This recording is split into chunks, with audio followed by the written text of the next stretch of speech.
ఇప్పుడున్న పరిస్థితి సరే 10 ఏళ్ళు మనం అద్భుతంగా నడిపినాం. భారతదేశంలోనే తెలంగాణను ఒక అగ్రగామి రాష్ట్రంగా నిలబెట్టినాం. ఆనాడు 2014లో మనకు కాంగ్రెస్ ప్రభుత్వం అప్పజెప్పినాడు తెలంగాణను. భారతదేశంలో మన ర్యాంకు వ్యవసాయంలో 12వ ర్యాంకు. 12వ ర్యాంకు నుంచి 2022 సంవత్సరానికి పంజాబ్ను హర్యానాను వెనుకకు నూకేసి నంబర్ 1 రాష్ట్రంగా భారతదేశంలో నిలబెట్టిన నాయకుడు కేసీఆర్. ఒక వ్యవసాయంలోనే కాదు, తలసరి ఆదాయంలో, పర్ క్యాపిటల్ ఇన్కంలో తెలంగాణ ఏర్పడ్డ నాడు మన ర్యాంకు 14 భారతదేశంలో. 29 రాష్ట్రాలుంటే ఎక్కడో మధ్యలో ఉన్నాం ఆనాడు మనం. కానీ 2022 సంవత్సరం కల్లా భారతదేశంలోనే తలసరి ఆదాయంలో అగ్రభాగాన నిలబెట్టి 1,12,000 రూపాయల తలసరి ఆదాయంతో కాంగ్రెస్ వాళ్ళు మనకు అప్పజెప్పిపోతే 3,57,000 రూపాయలకు దాన్ని తీసుకొని పోయిన నాయకుడు కేసీఆర్ గారు అనే మాట నేను మీకు గుర్తు చేస్తా ఉన్నా. 5 మెడికల్ కాలేజీలు ఉండేది తెలంగాణలో, దాన్ని 33 మెడికల్ కాలేజీలుగా మరి ఒక తెల్ల కోట్ల విప్లవానికి మరి నాంది పలికింది మన నాయకుడు కేసీఆర్ గారు. చెప్తూ పోతే గురుకుల పాఠశాలలు 200 ఉన్న గురుకుల పాఠశాలలను 1022 చేసుకున్నాం. ప్రతి జిల్లాకు ఒక మెడికల్ కాలేజ్, ప్రతి జిల్లాకు ఒక నర్సింగ్ కాలేజ్ పెట్టి ఒక విప్లవాన్నే భారతదేశంలో సృష్టించినాం. ఇందులో మనకు మోడీ గారి సహకారం 0. భారతదేశం మొత్తంలో 157 మెడికల్ కాలేజీలు ఇస్తే మనకిచ్చింది గుండు 0.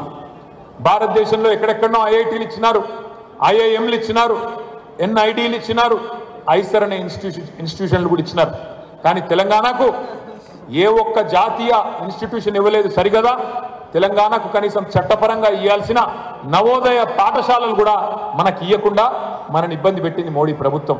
కానీ ఎవరో వస్తారు, ఏదో చేస్తారు అని కేసీఆర్ గారు ఎదురు చూడలేదు. తన పాటికి తాను తెలంగాణ ప్రజల దయతో, ఆశీర్వాదంతో పని చేసుకుంటూ 10 ఏళ్ల పాటు ఇటు విద్య కావచ్చు, అటు వైద్యం కావచ్చు, వ్యవసాయం కావచ్చు, పరిశ్రమలు కావచ్చు, పల్లె ప్రగతి కావచ్చు, పట్టణ ప్రగతి కావచ్చు, ఒక సమతుల్య, సమగ్ర, సమీకృత, సమ్మిళితమైన అభివృద్ధిని పేదవాడి నుంచి పెద్దవాడి దాకా అందరికీ కూడా ఆమోదయోగ్యమైన పద్ధతుల్లో ప్రభుత్వాన్ని అత్యంత పారదర్శకంగా నడిపింది కేసీఆర్ గారు. ఇవాళ నేను మీ అందరిని ఒకటే కోరుతా ఉన్నా, ఆలోచించమని కోరుతా ఉన్నా. మరి ఏం జరిగింది? ఎందుకు 10 ఏళ్ల తర్వాత ప్రజలు మరి 1.85% తేడాతో మనకు మళ్ళీ తిరిగి అధికారం ఇవ్వలేదు? ఇది మనందరం కూడా అర్థం చేసుకోవాల్సిన అవసరం ఉంది. కుట్రలు ఎట్లా ఉంటాయి రాజకీయంగా, మరి ఏ రకంగా మనం నేరుగా ఎదుర్కోలేక, డైరెక్ట్గా తలపడలేక, యుద్ధంలో ప్రత్యక్ష ఎన్నికల్లో గెలిచే ధైర్యం లేక ఏ రకంగా కుట్రలకు తెరలేపినారో అర్థం చేసుకోవాల్సిన అవసరం ఉంది. మీకు ఒక 3 కుట్రల విషయంలో నేను మీకు వివరించే ప్రయత్నం చేస్తాను. కాళేశ్వరం అనే ప్రాజెక్ట్, మీ అందరి దగ్గర ఫోన్లు ఉన్నాయి నాకు తెలుసు. ఒక్కసారి మీరు ఫోన్ తీయండి, ఒక్కసారి ఫోన్లో గూగుల్ ఓపెన్ చేయండి. ఒక్క నిమిషం కోసం ఫోన్లో గూగుల్ ఓపెన్ చేసి, అందరూ రోజు వాడతారు కదా గూగుల్, అయితే గూగుల్ ఓపెన్ చేసి తెలుగు, ఒకవేళ తెలుగు లిపిలో ఉన్న వాళ్ళు తెలుగులో చేయండి, ఇంగ్లీష్లో ఉన్న వాళ్ళు ఇంగ్లీష్లో టైప్ చేయండి. తెలుగు లిపిలో వాడేటోళ్ళు ప్రపంచంలో అతిపెద్ద లిఫ్ట్ ఇరిగేషన్ ప్రాజెక్ట్ అని టైప్ చేయండి. ప్రపంచంలో, నాకు తెలుస్తా, నీకు కూడా తెలుసు కానీ గూగుల్లో చెప్పనే రాదు. అట్లాగే ఇంగ్లీష్ బ్రౌజర్ వాడేటోళ్ళు world's largest lift irrigation project, world's largest lift irrigation project. ఏంది సమాధానం? ఏంటిది? కాళేశ్వరం ప్రాజెక్ట్. ఇది నేను చెప్తలేను, మీరు చెప్తలేరు, గూగుల్ చెప్తున్నది. గూగుల్ అంటే ప్రపంచవ్యాప్తంగా, విశ్వవ్యాప్తంగా ఉండే ప్రతి మనిషి వాడే సెర్చ్ ఇంజిన్ గూగుల్. అందులో ఇవాళ మీరు టైప్ చేస్తే ప్రపంచంలోనే అతిపెద్ద లిఫ్ట్ ఇరిగేషన్ ప్రాజెక్ట్ ఎక్కడ ఉంది అంటే మన తెలంగాణలో, మన భారతదేశంలో, మన నాయకుడు కేసీఆర్ గారు మన చిత్రాన్ని, మన తెలంగాణను ప్రపంచంలో హిమాలయం అంత స్థాయికి తీసుకుపోయి అక్కడ కూర్చోబెట్టింది. ఏది? కాళేశ్వరం ప్రాజెక్ట్. కుట్ర ఎట్లుంటుంది అంటే రాజకీయ కుట్ర. కాళేశ్వరం కట్టిండు కేసీఆర్. కాంగ్రెస్ వాళ్ళు కట్టినట్టు ఒకటే ప్రాజెక్టును 40 ఏళ్ళు కట్టలేదు.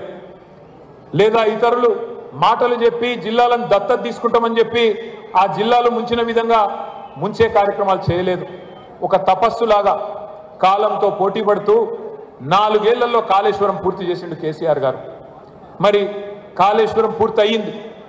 పక్క రాష్ట్రాలను ఒప్పించి అంతర్రాష్ట్ర వివాదాలు లేకుండా, పంచాయతీలు లేకుండా గోదావరి నీళ్ళలో మనకు రావాల్సిన నీళ్ళని తీసుకుంటుంటే 45 లక్షల ఎకరాలకు నీళ్ళు ఇచ్చే ఒక అద్భుతమైన కార్యక్రమానికి ఎక్కడో టైలెండ్లో ఉండే ప్రాంతాలు కోదాడ, తుంగతుర్తి, సూర్యాపేట, అదేవిధంగా డోర్నకల్లు, మహబూబాబాదు, పాలకుర్తి అక్కడి దాకా చివరి మడి దాకా తడి అందే విధంగా, టైలెండ్ దాకా నీళ్ళు అందే విధంగా, గోదావరి నీళ్ళు వచ్చే విధంగా రూపకల్పన చేసి రోజుకు 3 టీఎంసీలు ఎత్తిపోసే విధంగా మీకు ఒక్క నిమిషం ఐడియా ఉండడం చెప్తా ఉన్నా. తెలంగాణ భౌగోళికంగా ఎట్లుంటుందంటే మన రాష్ట్రం ఇట్లుంటుంది, గుడిసెలాగా. ఒక గుడిసెలాగా ఇట్లా ఉంటుంది. ఒకవైపు నుంచి ఒక వరుస నుంచి కృష్ణానది పారుతుంది, ఇంకో పక్క నుంచి గోదావరి పారుతుంది. భూభాగం అంతా పైకి ఉంటుంది. అంటే ఒకవేళ నీళ్ళు ఇవ్వాలి అంటే సాగునీరైనా తాగునీరైనా నీళ్లను ఎత్తి మనం లిఫ్ట్ చేసి పైన ఉన్న ప్రాంతానికి తీసుకొని పోవాలి. ఇట్లా ఉంటుంది తెలంగాణ. ఈరోజు కాళేశ్వరం అనే ప్రాజెక్ట్ ఏదైతే ఉన్నదో ఎక్కడి నుంచి తీసుకుంటున్నాం నీళ్లు? మనం 80 మీటర్లు సముద్ర మట్టానికి 80 మీటర్ల పైనుంచి తీసుకొని దశల వారీగా ఆ నీళ్లను ఎత్తుతూ మల్టిపుల్ పంపింగ్ స్టేషన్ల ద్వారా 618 మీటర్ల స్థాయికి కొండపోచమ్మ సాగర్ దగ్గరికి తెచ్చి అక్కడి నుంచి ఇటు హైదరాబాద్కు తాగునీరు, హైదరాబాద్ మహానగరానికి తాగునీరు, మధ్యలో ఉండే వేలాది గ్రామాలకు తాగునీరు, లక్షలాది ఎకరాలకు సాగునీరు, అదేవిధంగా రాష్ట్ర వ్యాప్తంగా పెట్టే పరిశ్రమలకు పారిశ్రామిక అవసరాల కోసం మరి వాటికి కూడా నీళ్ళందించే ఒక బృహత్తరమైన మల్టీపర్పస్ ప్రాజెక్టు, ప్రపంచంలోనే అతిపెద్దదైన ప్రాజెక్టు కాళేశ్వరం. కాళేశ్వరం అంటే ఒక బ్యారేజీ కాదు, ఒక రిజర్వాయర్ కాదు, ఒక పంపింగ్ స్టేషన్ కాదు, ఒక కాలువ కాదు, ఒక ఆనికట్ కాదు.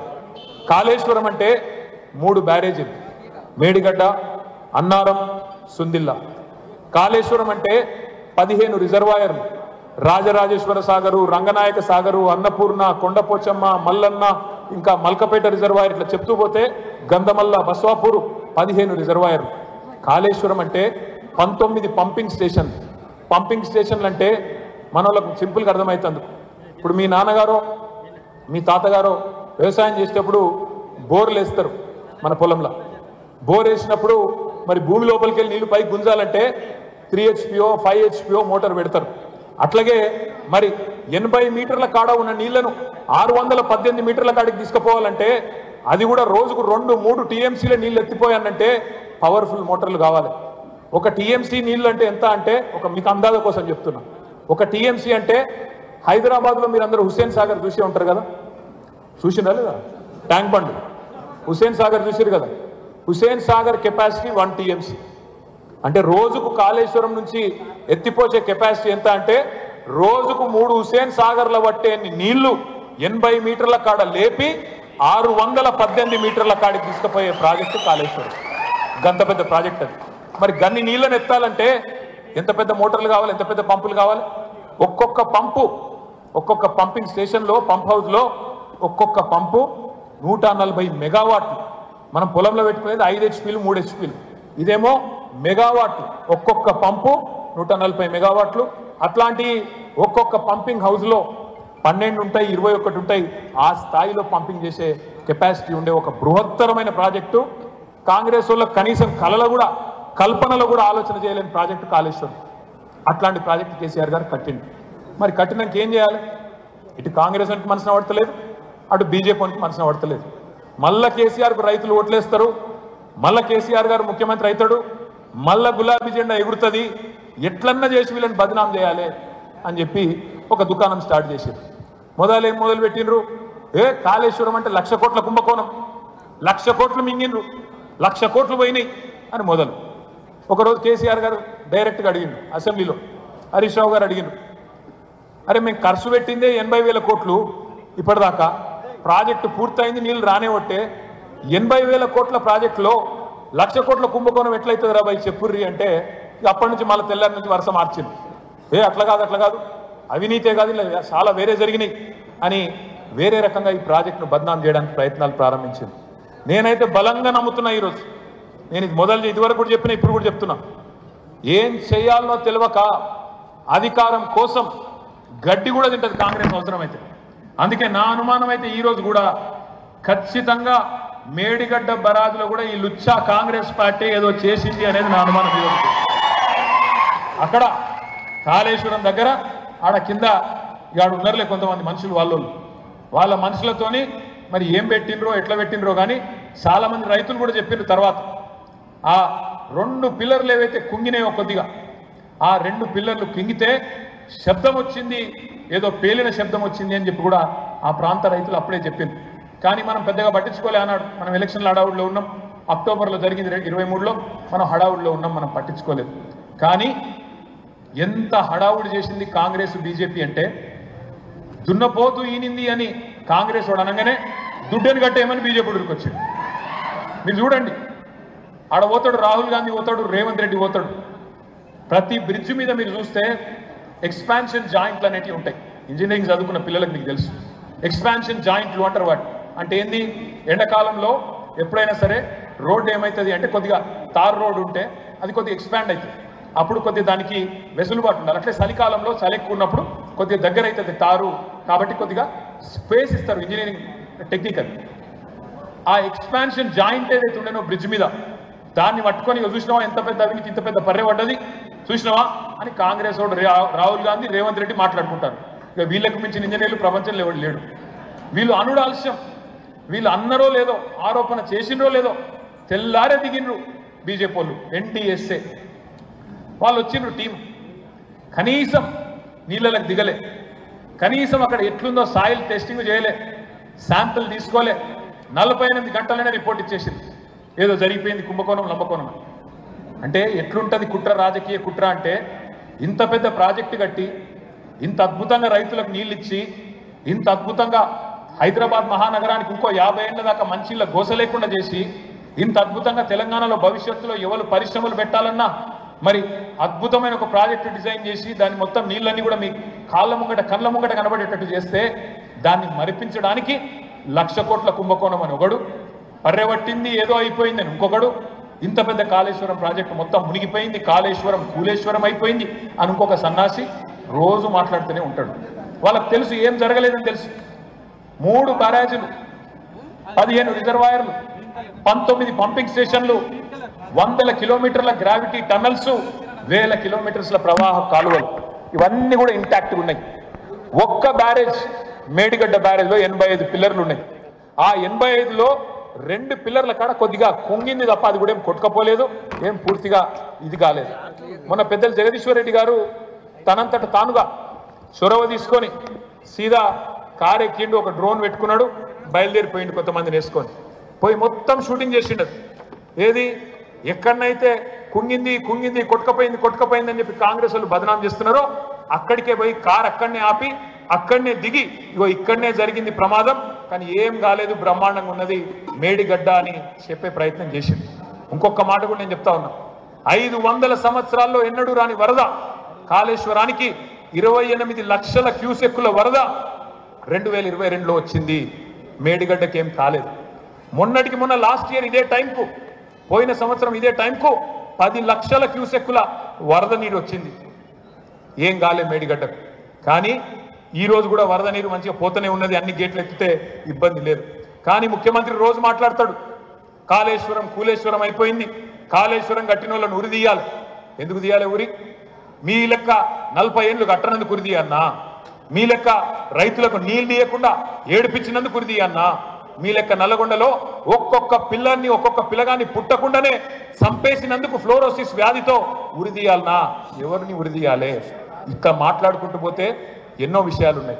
నేను మీ అందరినీ ప్రార్థించేది ఒకటే, మీరు గమనించండి, ఆలోచించండి.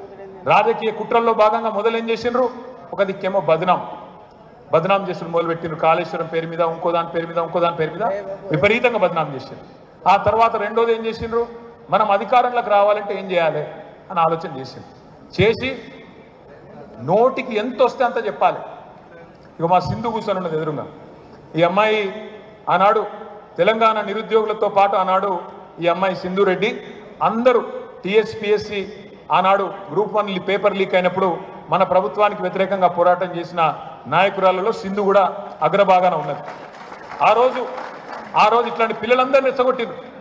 ఆ రోజు పిల్లలందరికీ ఏం చెప్పిండ్రు, 2 ఉద్యోగాలు ఉడగొట్టుండ్రి, కేసీఆర్ ఉద్యోగం ఉడగొట్టుర్రి, కేటీఆర్ ఉద్యోగం ఉడగొట్టుర్రి, మీకు 2 లక్షల ఉద్యోగాలు వస్తాయి అని చెప్పి సింధును కానీ ఇంకా చాలామంది ఆ రోజు గ్రూప్స్ పరీక్షలు రాసే పిల్లలను కానీ రెచ్చగొట్టి రాష్ట్ర వ్యాప్తంగా వాళ్ళ ఇళ్లకు వాళ్ళ ఊర్లకు పంపించి వాళ్ళ తల్లిదండ్రులను వాళ్ళ అమ్మా నాయనలను వాళ్ళ నాయనమ్మలను వాళ్ళ అమ్మమ్మలను కాళ్ళు మొక్కి మీరు కేసీఆర్కి మాత్రం ఓటేయకుండ్రి, మీకు నీళ్ళు ఇచ్చిండు కావచ్చు, రైతు బంధు ఇచ్చిండు కావచ్చు, పెళ్లికి పైసలు ఇచ్చిండు కావచ్చు, అవ్వకు పెన్షన్ ఇస్తుండు కావచ్చు, కానీ నాకు ఉద్యోగం వస్తలేదు, మరి కేసీఆర్కు ఓటేయకపోతేనే కాంగ్రెస్కు ఓటేస్తేనే నాకు ఉద్యోగం వస్తుంది అని చెప్పి పిల్లలను రెచ్చగొట్టి ఊళ్ళకు పంపించింది.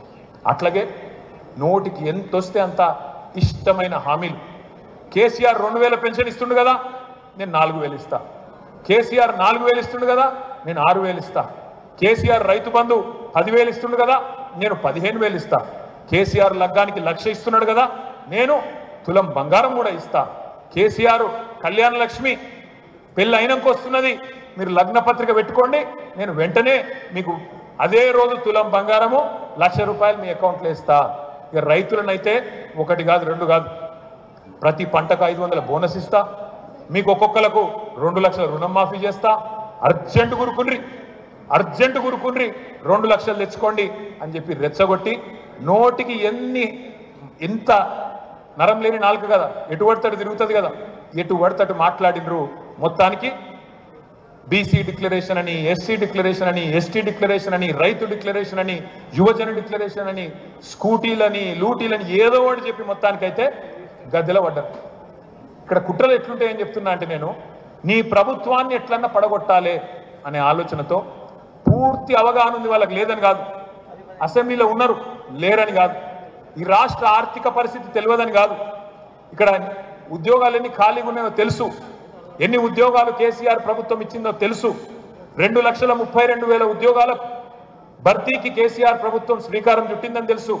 అందులో 1,54,000 ఉద్యోగాలు, 1,62,000 ఉద్యోగాలు నింపిందని తెలుసు.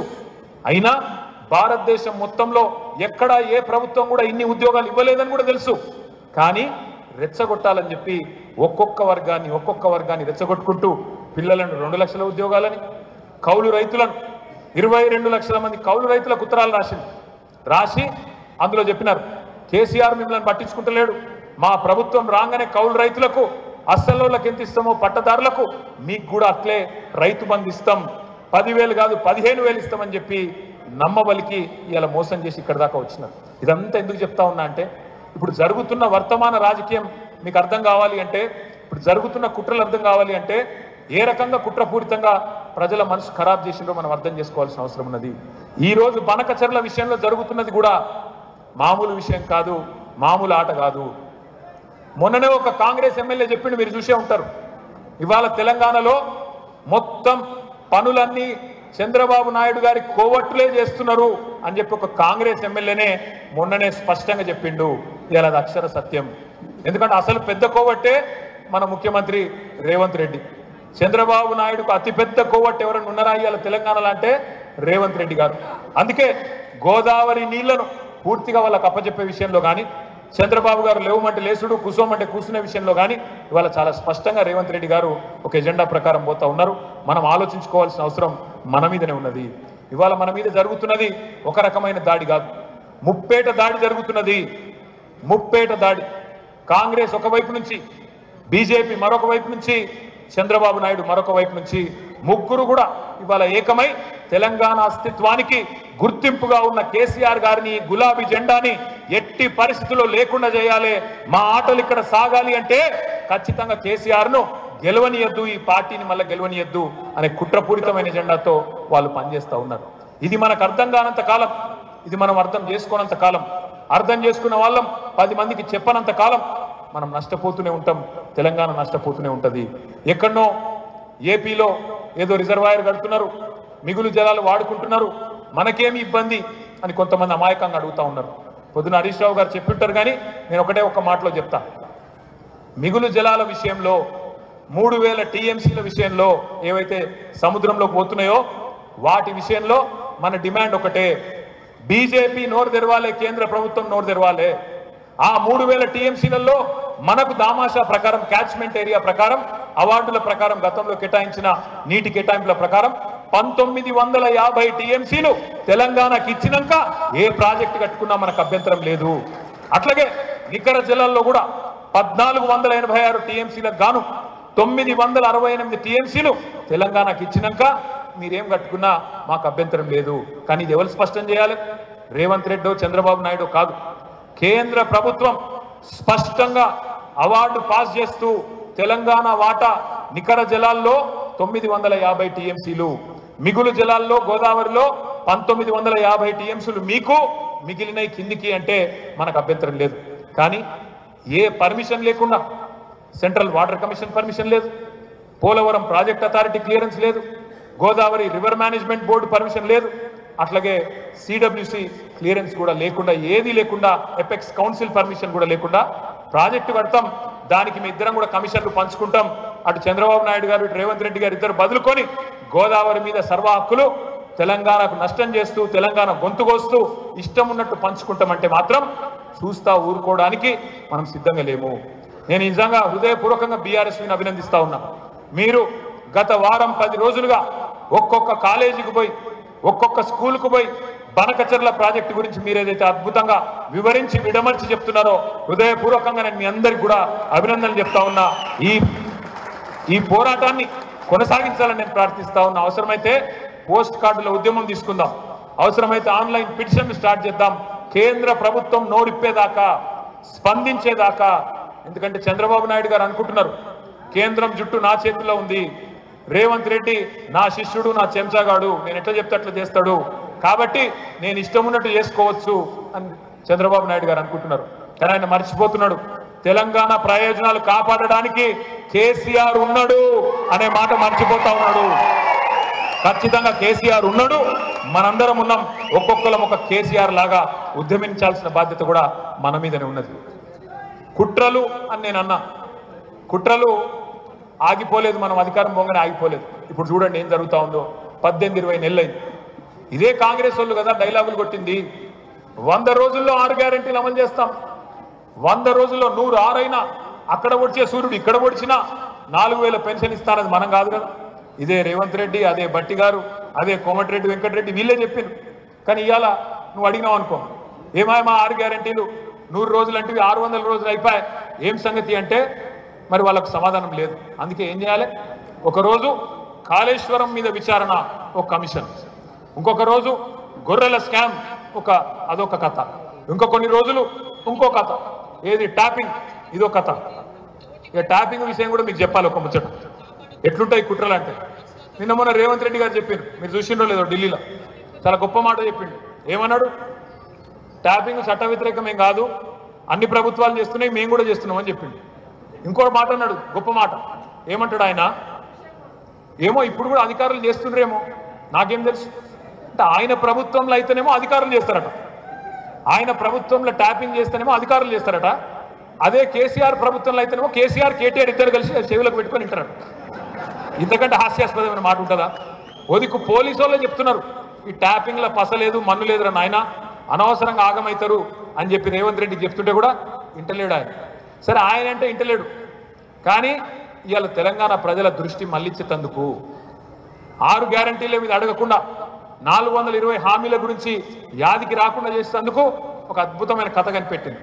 ఎవరో హీరోయిన్ల ఫోన్లు ట్యాప్ అయిపోయినాయి. ఏమవుతుంది దాంతో? ఇవాళ రేపు ఏమవుతుంది? ప్రతి ఒక్కరి దగ్గర ఫోన్ ఉన్నది, ఆ ఫోన్లో కావాల్సినంత డేటా ప్లాన్ ఉన్నది, ఉన్నాయి అందరికీ ఉన్నాయి.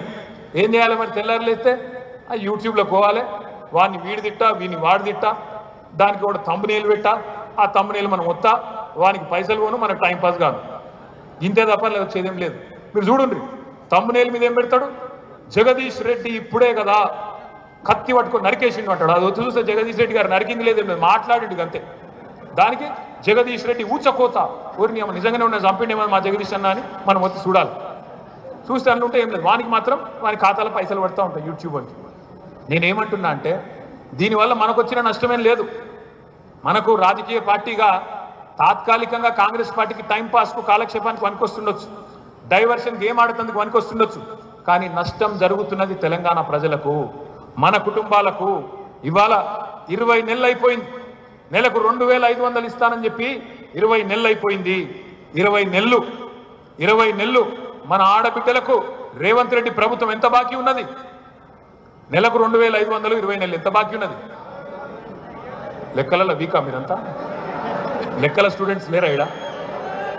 20 నెలలు 2500 50,000 రా తమ్మి గంత ఏం లేదన్న 50,000 రేవంత్ రెడ్డి బాకీ ఉన్నాడా లేదా రేవంత్ రెడ్డి ప్రభుత్వం వచ్చినాక ఇప్పటికీ దగ్గర 7 లక్షల పెళ్లిళ్ళు అయినాయి 7 లక్షల లగ్గాలు అయినాయి మరి 7 లక్షల లగ్గాలంటే ఎన్ని తులాల బంగారం బాకీ ఉన్నాడు 7 లక్షల తులాలు బాకీ ఉన్నాడా ఇది యాద్ చేయాలి మనం అట్లాగే రైతు బంధు 15,000 ఇస్తా అన్నాడు 2 సార్లు ఎగ్గొట్టిండు మనమేమో ఆనాడు కేసీఆర్ గారి ప్రభుత్వం ఉన్నప్పుడు నాట్లప్పుడు రైతు బంధు వేసేది రేవంత్ రెడ్డి ఏమో ఓట్లప్పుడు మాత్రమే వేస్తాడు పార్లమెంట్ అప్పుడు ఒకసారి మళ్ళీ పంచాయతీ ఎలక్షన్లప్పుడు ఒకసారి కేసీఆర్ గారు ముందే చెప్పిండు కాంగ్రెస్ నమ్మితే రైతు బంధు రామ్ అవుతుందని చెప్పిండా లేదా అయ్యిందా ఈ మాట యాద్ చేయాలి అట్లాగే ఒక్క మాట గట్టిగా గుర్తుపెట్టుకోండి మనకి ఇవాళ ఎన్నడూ లేవని గొంతులు కూడా లేస్తున్నాయి ఇవాళ 10 ఏళ్ళు నోరు మూసుకొనున్న గొంతులు 10 ఏళ్ళు మాట్లాడేందుకు భయపడ్డోళ్ళు ఇలా రేవంత్ రెడ్డి ముఖ్యమంత్రి కాగానే ఎగిరెగిరి పడుతున్నారు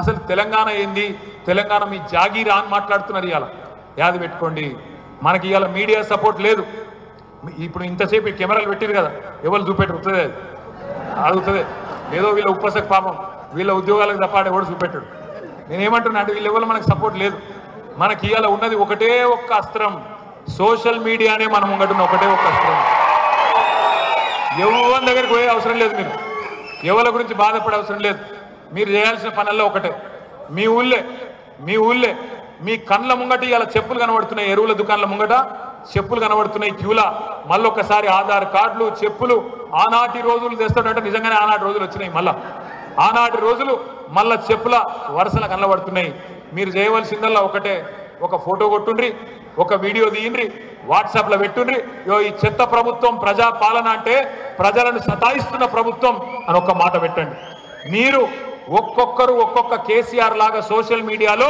విజృంభించాలని చెప్పి నేను కోరుతా ఉన్నా బీఆర్ఎస్ విద్యార్థులను ఒక రిక్వెస్ట్ మీ అందరితో మర్చిపోండి మన పేపర్లలో ఫోటోలు వేస్తారు టీవీలలో చూపెడతారు మర్చిపోండి చూపెట్టరు వాళ్ళు డిసైడ్ అయిపోయింది మొన్న జగదీష్ అన్న మంచిగా చెప్పిండు ఇప్పుడు రాష్ట్రంలో మీడియా సంస్థలు పనిచేస్తలేవు మన క్యారెక్టర్లు ఖతం చేసే స్లాటర్ హౌజులు కొన్ని పనిచేస్తున్నాయి స్లాటర్ హౌజ్ అంటే ఇరికే కదా చీమా కింద కొట్టేటి స్లాటర్ హౌజులు గవి పనిచేస్తున్నాయి కొన్ని వాటి గురించి మీరు రంది పెట్టుకోకుండా అలా చూపెట్టినా చూపెట్టకపోయినా మీ చేతుల్లో మీ ఫోన్లో ఉన్న అస్త్రాన్ని వాడండి ఆ వాట్సాప్ను ఆ కెమెరాను ఆ వీడియోను వాడండి ఎక్కడ సమస్య ఉంటే అక్కడ తీసి గ్రూప్లో పెట్టమని చెప్పి నేను కోరుతా ఉన్నా రెండోది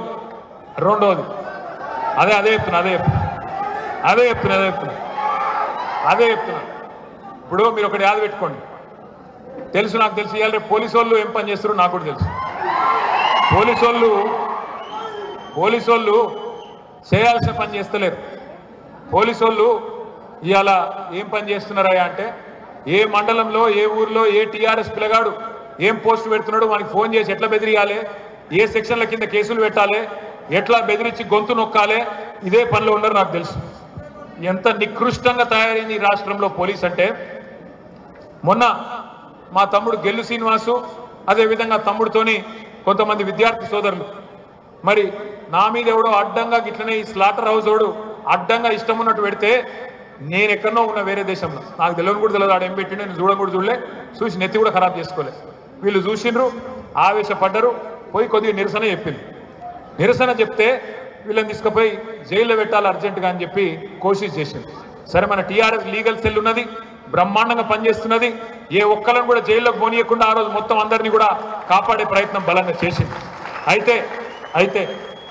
ఎంత ఘోరం అంటే సరే గెల్లుసీని జైలుకు పోలేదు ఒక 4 తమ్ముళ్ళు జైలుకు పోయినరు వాళ్ళు పాపం కొంత ఇబ్బంది పడ్డారు 15-16 రోజులు కానీ వాళ్ళని కూడా మన లీగల్ సెల్లే బయటికి తెచ్చింది ఎంత ఘోరంగా ఉన్నది తెలంగాణలో పోలీస్ వ్యవస్థ అంటే గెల్లు శ్రీనివాస్ ఇక్కడ అరెస్ట్ అయ్యి పోలీస్ స్టేషన్లో ఉన్నాడు ఆయన ఇంటికి పోలీసు వాళ్ళు పోతారు ఆయన భార్య శ్వేత ఆ అమ్మాయి ఇంట్లో ఉంటే ఆ అమ్మాయిని పోయి ఫోన్ ఇవ్వండి నేను సెర్చ్ చేస్తున్నామన్నారు ఆ అమ్మాయి కూడా చదువుకున్న అమ్మాయి కాబట్టి నిలదీసింది ఏ సెక్షన్ కింద అడుగుతున్నావు ఫోను ఎందుకు ఇవ్వాలి ఫోను నేను ఇయ్యపో అన్నారు ఇయ్యపో అంటే ఆ అమ్మాయి మీద కేసు పెట్టి 3 రోజులు తిప్పుతా ఉన్నారు ఏం కేసు పెట్టింది ఎరికేనా శ్వేత మీద అటెంప్ట్ టు మర్డర్ కేసు పెట్టింది అటెంప్ట్ టు మర్డర్ ఫోన్ ఇయ్య అంటే ఇంట్లో ఉన్న అమ్మాయి ఆమె రోడ్డు మీదకి రాలే ఎవరిని ఏమి అనలే ఎవరిని కొట్టలే చెంప మీదకి వెళ్ళి కొట్టలే కనీసం గీరను కూడా గీరలే అటెంప్ట్ టు మర్డర్ కేసు నేను అడుగుతా ఉన్నా ఈ రాష్ట్ర డీజీపీని ఈ రాష్ట్ర హోంమంత్రిని మెడకాయ మీద తలకాయ ఉండే పని చేస్తుండ్రా మెదడుల బుర్ర ఉందా అన్నం తింటురా గడ్డి తింటురా అని అడుగుతున్నాయి రాష్ట్ర పోలీసులు. ఏం ఎట్లా పెడతారండి నాకు అర్థం కాదు. ఒక ఆడకూతురు మీద, ఇంట్లో ఉండే ఆడకూతురు మీద అటెంప్ట్ మర్డర్ కేసు పెడతారా? మీకు అసలు మెదడు ఉందా అని అడుగుతున్నాయి రాష్ట్ర పోలీసులకు. చదువుకున్నారా? ఇష్టం ఉన్నట్టు రేవంత్ రెడ్డి బానిసల్లాగా, కట్టు బానిసల్లాగా ప్రవర్తిస్తారా? అట్లాగే ఒక తమ్ముడు సోషల్ మీడియాలో యాక్టివ్గా ఉంటాడు, నల్లబాలు అనే పేరుతో, శశిధర్ గౌడ్ ఆ పిల్లగాడి పేరు. ఆ పిల్లగాడు ఒక పోస్టుకు రీట్వీట్ కొట్టిండు. 20 రోజులు జైలు పంపించింది రేవంత్ రెడ్డి ప్రభుత్వం. నేను రాహుల్ గాంధీని అడుగుతున్నా, ఏ త్వరలో దాగున్నావు రాహుల్ గాంధీ? ఆలోచించుకో. బయటనేమో దేశమంతా రాజ్యాంగం పట్టుకొని తిరుగుతున్నాడు, మొహబ్బత్ కి దుకాన్ అని. నేను అడుగుతున్నా రాహుల్ గాంధీ గారు, ఇదేనా నీ మొహబ్బత్ కి దుకాన్? ఇంట్లో ఉన్న ఆడబిడ్డ మీద అటెంప్ట్ మర్డర్ పెట్టడమేనా మొహబ్బత్ కి దుకాన్? ఒక రీట్వీట్ కొడితే ఒక పిల్లగాడి మీద కేసు పెట్టి 20 రోజులు జైలుకు పంపడమేనా మొహబ్బత్ కి దుకాన్? దమ్ము లేదా? ప్రజాస్వామ్యంలో ప్రతిపక్షాలు సంధిస్తున్న ప్రశ్నలకు సమాధానం చెప్పే సత్తా లేదా నీ ముఖ్యమంత్రికి, నీ మంత్రివర్గానికి? ముంగటికొచ్చి చర్చ కూర్చునే దమ్ము లేదా? అసెంబ్లీలో మేము సంధిస్తున్న ప్రశ్నలకు జవాబు చెప్పే సత్తా లేదా? భయమైతుందా? మా జగదీష్ రెడ్డి గారిని అసెంబ్లీ నుండి మాట్లాడి గట్టిగా దబాయిస్తున్నాడని చెప్పి సస్పెండ్ చేసిండ్రు మొత్తం సెషన్ మొత్తం. ఇదేనా నీ మొహబ్బత్ కి దుకాణం? నేను అడుగుతా ఉన్నా. దయచేసి మిమ్మల్ని నేను ఒకటే కొడతా ఉన్నా, ఎక్కువ టైం ఏం లేదు. అనుకుంటే 3 ఏళ్ళు, కానీ ఆఖరి సంవత్సరం మొత్తం ఎలక్షనే ఉంటుంది. అంటే నికరంగా మిగిలింది 2 ఏళ్ళు. వీళ్ళ ఆట అంతా ఇంకా 2 ఏళ్ళు. ఎవడెవడైతే పోలీసోడు అధికారి ఎక్కువ ఎగురుతుండో వాళ్ళకి నేను ఒక్కటే చెప్తున్నా, గుర్తుపెట్టుకోండి, అధికారం ఎవరికి శాశ్వతం కాదు. మీరు ఇవాళ రేవంత్ రెడ్డికి కట్టు బానిసల్లాగా ఎవరైతే వ్యవహరిస్తున్నారో ఆ అధికారులకు మాత్రమే నేను చెప్తా ఉన్నా, ఒక్కొక్కడి పేరు రాసి పెట్టుకోండి.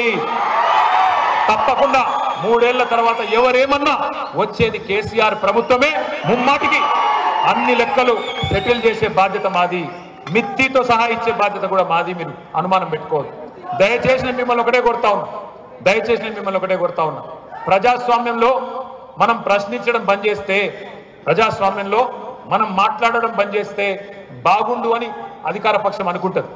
వాళ్ళ అరాచకాలను, వాళ్ళ కుంభకోణాలను బయట పెడితే అధికార పక్షం గడగడలాడుతుంది. మూసీలో 1,50,000 కోట్ల కుంభకోణం బయట పెడితే రేవంత్ రెడ్డికి లాగు దడిసిపోయింది, భయమైంది.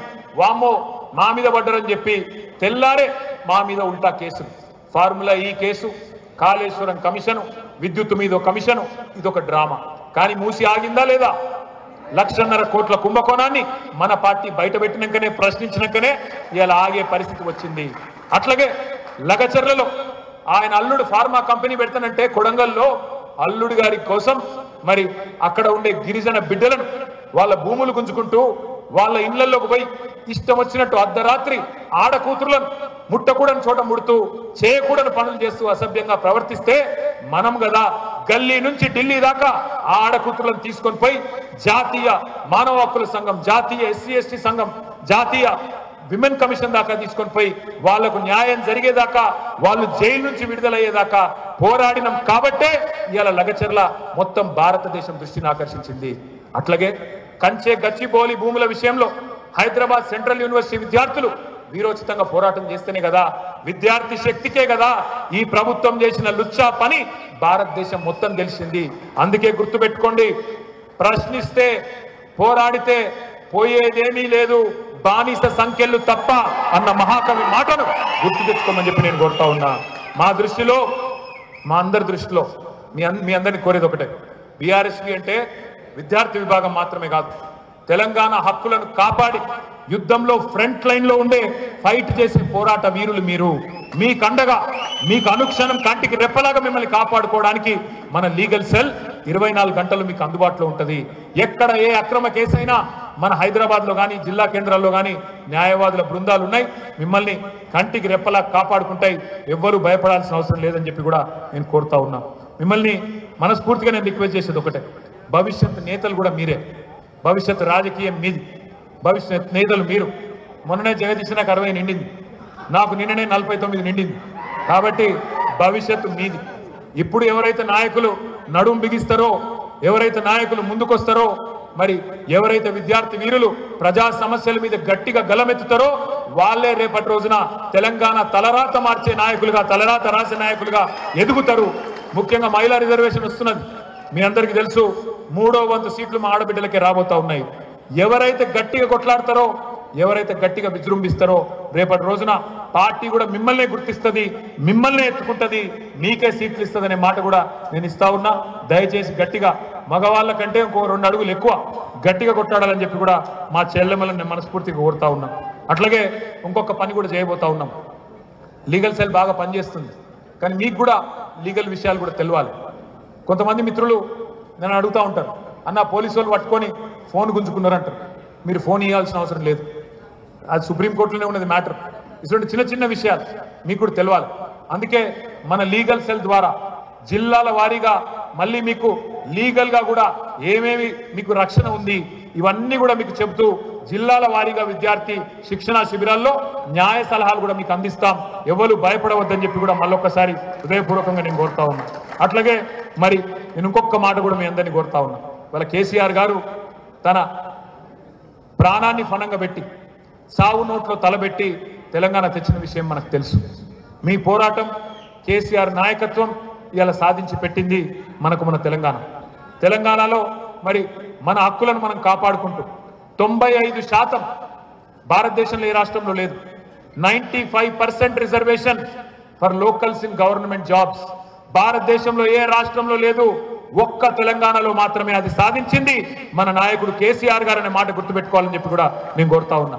ఇట్లా మన పిల్లల ప్రయోజనాలు, మన రైతుల ప్రయోజనాలు, మన మహిళల ప్రయోజనాలు ఇవన్నీ కూడా ఒకవైపు కేసీఆర్ గారు మరి కాపాడే ప్రయత్నం చేస్తే, ఇవాళ మన మెడ మీద కత్తి పెట్టి నెల రోజుల గడువు పెట్టి తెలంగాణ జల హక్కులకు పిండం పెట్టే కుట్రను రేవంత్ రెడ్డి, చంద్రబాబు నాయుడు కలిసి చేస్తే ఊకుందామా, చూస్తూ మరి మౌనంగా ఉందామా ఆలోచించమని చెప్పి నేను కోరుతా ఉన్నా.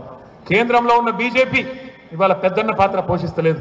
ఇవాళ తెలంగాణ జలాలను తనుకపోయే గద్ద పాత్ర పోషిస్తున్నది. తెలంగాణ జలాలను ఇవాళ మనకు కాకుండా చేసే పాత్రను బీజేపీ పోషిస్తూ ఉన్నది. అందుకే మిమ్మల్ని నేను కోరేది, ఈ ముప్పేట దాడి నుంచి మనం గట్టిగా తట్టుకొని నిలబడాలంటే ఎవరు రారు, ఎవరు ఏం చేయరు. మన రాష్ట్రాన్ని మనమే కాపాడుకోవాలి. ఎట్లనైతే రాష్ట్రాన్ని సాధించుకున్నామో అట్లాగే రేపటి రోజున ఈ రాష్ట్ర ప్రయోజనాలు కూడా మనమే చూసుకోవాలని చెప్పి కూడా నేను కోరుతా ఉన్నా.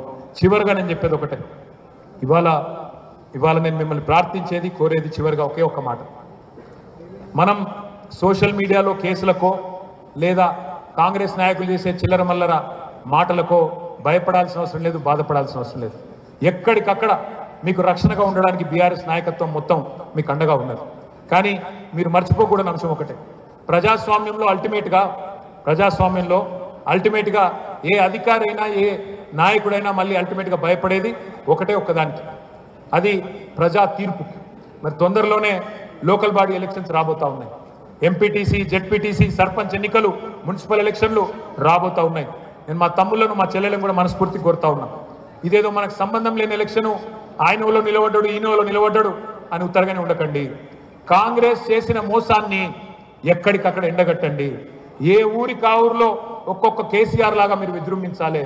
ఏ ఊరి కావురు ఎవరు కారు గుర్తు మీద నిలబడితే ఆయనే ఒక కేసీఆర్ అనుకొని బ్రహ్మాండంగా వారి గెలుపు కోసం పనిచేయాల్సిన బాధ్యత విద్యార్థి విభాగం మీద కూడా ఉన్నది. బనకచర్ల కుట్రలను ఎండగడుతూనే, గోదావరి నీళ్ళని ఎత్తుకుపోయే కుట్రలు ఎండగడుతూనే, మరొక వైపు మన మీద జరుగుతున్న దాడిని ఎదుర్కొంటూనే ఈ స్థానిక సంస్థల ఎన్నికల్లో కూడా అద్భుతంగా పనిచేసి విద్యార్థి విభాగం తరఫున కూడా మన శక్తిని పార్టీకి అందించాలని కోరుతూ తొందరలో